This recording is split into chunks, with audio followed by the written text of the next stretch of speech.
Hebrew Israelites of the Western Scottish Islands, vertical bar, the search continues.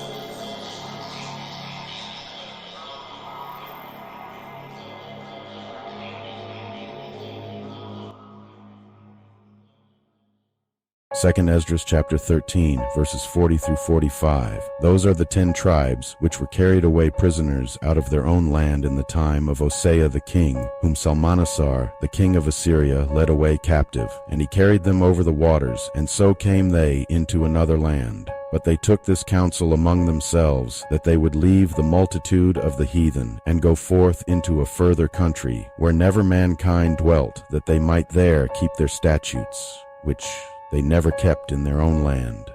And they entered into Euphrates by the narrow places of the river. For the Most High then showed signs for them, and held still the flood, till they were passed over. For through that country there was a great way to go, namely, of 1.5 years, and the same region is called Arsareth.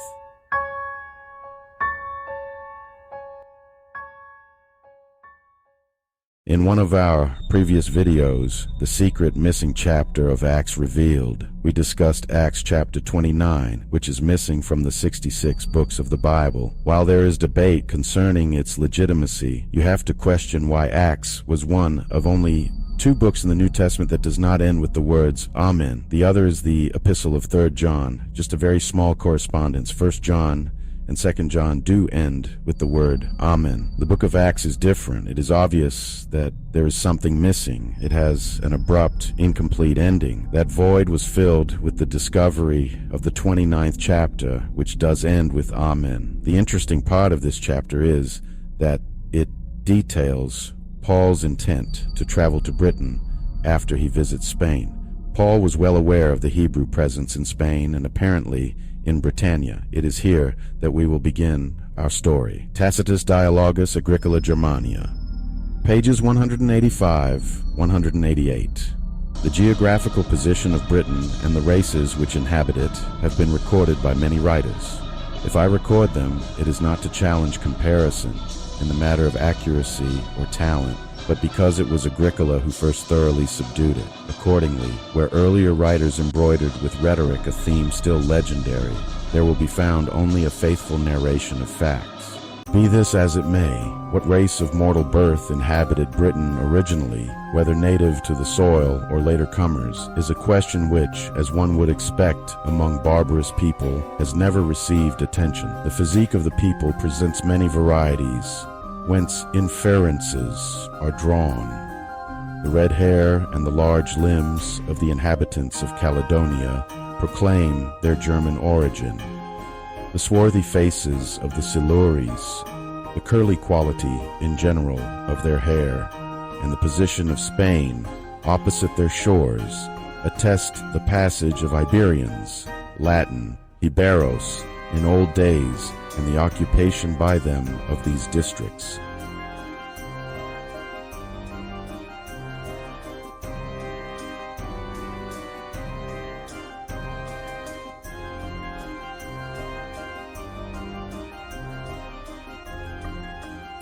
So with all that said, let's keep following the breadcrumbs. You are in for a big surprise. Stay tuned.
Hebrew Israelites of the western Scottish Islands. The search continues. The description of the inhabitants of the British Isles, provided by the Roman historian Tacitus, details a mixed population. He describes the red-haired Germanic types, but he also mentions the swarthy Silures, Iberis, tribes from Iberia, Spain, and Portugal.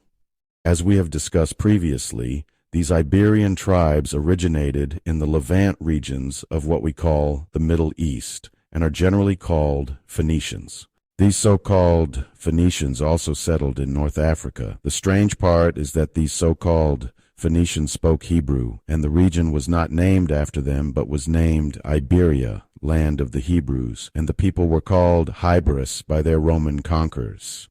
If you notice, there was no further mention of Phoenicians by that time, but we do know there was a thriving community of Israelites there, colloquially called Jews. So let's search a little deeper in the following historical literature. A description of the western islands of Scotland containing a full account of their situation, extent, soils, products, harbors, bays, tides, anchoring places, and fisheries, by Martin, The Ancient and Modern Government, Religion, and Customs of the Inhabitants, particularly of their druids, heathen temples, monasteries, churches, chapels, antiquities, monuments, forts, caves, and other curiosities of art and nature, of their admirable and expeditious way of curing most diseases, by simples, of their own product, a particular account of the second sight, or faculty of foreseeing things to come, by way of vision, so common among them. Preface. The western islands of Scotland, which make the subject of the following book, were called by the ancient geographers Bud and Hebrides, but they knew so little of them that they neither agreed in their name nor number. Perhaps it is peculiar to those isles that they have never been described till now by any man that was a native of the country or had traveled them. They were indeed touched by Boethius, Bishop Leslie, Buchanan, and Johnston in their histories of Scotland. But none of those authors were ever there in person, so that what they wrote concerning them was upon trust from others. A description of the western islands of Scotland, pages 1 through 11. The island of Lewis is so called from Leog, which in the Irish language signifies water lying on the surface of the ground, which is very proper to this island because of the great number of freshwater lakes that abound in it. The Isle of Lewis is by all strangers and seafaring men accounted the outmost tract of islands lying to the northwest of Scotland. It is divided by several narrow channels and distinguished by several proprietors as well as by several names. By the islanders it is commonly called the Long Island, being from south to north 100 miles in length and from east to west from 3 to 14 in breadth, and it lies in the Shire of Ross and made part of the Diocese of the Isles. The inhabitants of this island are well proportioned, free from any bodily imperfections, and of a good stature. The color of their hair is commonly a light brown or red, but few of them are black. They are a healthful and strong-bodied people. Several arrive to a great age. The inferior isles about Skye, pages 161 through 194. The inhabitants of this isle are generally well proportioned, and their complexion is for the most part black. They are not obliged to art in forming their bodies, for nature never fails to act her part bountifully to them, and perhaps there is no part of the habitable globe where so few bodily imperfections are to be seen, nor any children that go more early. I have observed several of them walk alone before they were 10 months old. They are bathed all over every morning and evening, some in cold, some in warm water, but the latter is most commonly used, and they wear nothing straight about them. The mother generally suckles the child, failing of which a nurse is provided, for they seldom bring up any by hand. They give newborn infants fresh butter to take away the meconium, the dark, thick, and sticky first poop of a newborn baby, and this they do for several days. They taste neither sugar nor cinnamon, nor have they any daily allowance of sack bellowed on them, as the custom is elsewhere, nor is the nurse allowed to taste ale. Yo, what's happening, Strip? So apparently Americans didn't know that there's black people in Scotland, but there's loads of us. Aye, definitely, mate. Don't know what they're doing, mate. Americans, mate, they're clueless. But they had some questions for us, so we're just gonna answer them. One of them is what type of music do we listen to? We know that Americans listen to like rap and like soul and that. Aye, mate. Aye, MCs, that's what we listen to. MC Monty, if you know, get to know. Aye. MC Tinny, MCs. What else we got? What's the food like? What's the food like in Scotland? So we've got the little haggis, heaps and tars. Aye, of course, bro. Of course. I like that fried chicken. Nah, mate. Don't like that flat type stuff, mate. Fried chicken, mate. What's this guy on about? Fried chicken, mate. Aye, roast dinner. Aye. For me, my personal favourite's coleslaw. For me. Yeah, mate, they'll also ask you another question. It's like, what's the fashion like? Aye. Shows the fashion. I'm just wearing something on now. Yo, why are you using match, mate? wardrobe and I just picked this up. Yo, why are these two black? Yo, they doing a buy one get one free. Yay! No, he's just a copycat. Aye, definitely, by the way, mate. Get your own. Right, what was that? Yeah, mate, show me the more questions. What's the dating life like? Like, cool. Yo, can you answer that, mate? Aye, you answer that, mate. I don't know, mate. Top shagger, aye. I don't know.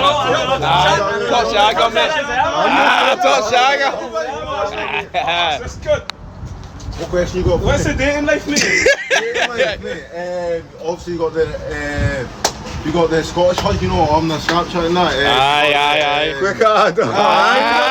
Join me as I dig deep into the real origins of the Hebrew Israelites in Scotland and see if I can uncover the truth behind this fascinating history. The concept of Hebrew Israelites has been a topic of interest for many, with a rich history that spans across the globe. But what's intriguing is the connection that some claim exists between these people and Scotland. It's a story that has sparked debate and curiosity, and one that we're going to explore today. The controversy surrounding the origins of Hebrew Israelites is a complex one, with different communities and historians having varying opinions on the matter. Some claim that Hebrew Israelites have a direct link to the ancient Israelites, while others argue that their history is more nuanced. This topic matters because it speaks to the identity and heritage of many people, and understanding their history can have a profound impact on how they see themselves. Delving into the past, we find that there are various theories about how Hebrew Israelites ended up in Scotland. Some point to the transatlantic slave trade, which brought people of African descent to the Americas and beyond. Others suggest that there were connections between Scotland and the ancient Israelites, perhaps through trade or migration. These narratives, while anecdotal, contribute to the rich tapestry of history that we're trying to unravel. As we explore the link between Hebrew Israelites and Scotland, we come across some fascinating cultural influences. For instance, some Scottish towns have names that seem to have Hebrew origins, sparking curiosity about the possible connections between the two cultures. Scholarly research has also shed light on this topic, with some studies suggesting that there may be a historical link between the two communities. One of the most surprising findings that challenges common perceptions about Hebrew Israelites in Scotland is the existence of Scottish surnames with Hebrew roots. This has led some to speculate about the possible migration of people with Hebrew ancestry to Scotland. While this is still a topic of debate, it's undeniable that the intersection of these two cultures is complex and multifaceted. Throughout this journey, we've uncovered some compelling insights into the history of Hebrew Israelites in Scotland. From the possible connections between the two cultures to the surprising findings that challenge our assumptions, it's clear that understanding cultural history is crucial to grasping the complexities of our world. If you're as fascinated by this topic as I am, I'd love to hear your thoughts in the comments. What do you think about the connection between Hebrew Israelites and Scotland? Share your opinions and let's keep the conversation going. If you're interested in more content like this, be sure to check out our other video on the origins of the African diaspora in Europe.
Coloring Book for Kids, Volume 2. Available August 15, 2025 on Amazon. The Bible Lions Coloring Book for Children. Color 30 fun designs of inspirational verses and Christian artwork. A beautiful children's coloring book designed to fill your child's mind with the positive words of God's love. The Bible Lions Coloring Book for Kids was designed to be a fun yet effective way to help children calm their tension. Hand-lettered quotes and adorable hand-designed illustrations will inspire your child as they reflect on God's promises.